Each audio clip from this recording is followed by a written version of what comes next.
Yoga blocks can be very useful in practicing your different postures in yoga, if you know how to use them.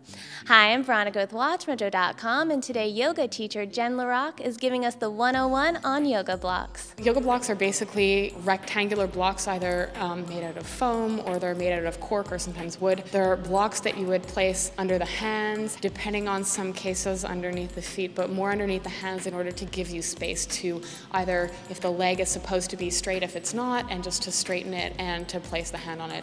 Basically, it's a space creator. How can this benefit your practice? The benefit is more to be able to get into a pose comfortably that maybe you were struggling with a bit more because you couldn't get to the hand to the floor, or you weren't able to kind of sit and stay there comfortably and breathe. It's something that helps you not to struggle so much. Is this something that only beginners need to use? More beginners will need it, but for somebody like me, for example, that has a very long torso, and if I need to get my hands to the floor, sometimes putting a block underneath that hand will give me space in order to touch the floor.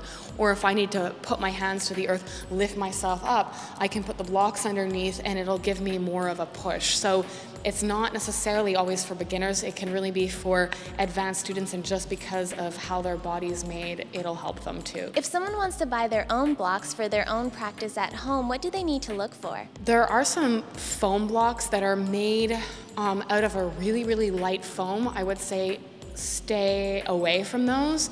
There's some that are a bit of a heavier foam, so you can definitely do that. Some people are against wood blocks just because the fact that it's wood. I say, why not the foam?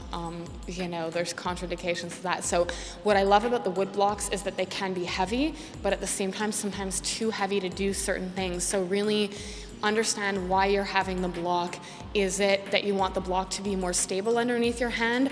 Or sometimes we actually do put the block between the shins to maybe like engage the legs, something like that. So maybe you want a lighter block for that. It really depends on what you're doing. How many do you need for a practice? Minimum 1, and it really depends on what postures you're doing. For example, if somebody's in a standing forward bend and they can't touch the floor, sometimes we put blocks underneath both hands.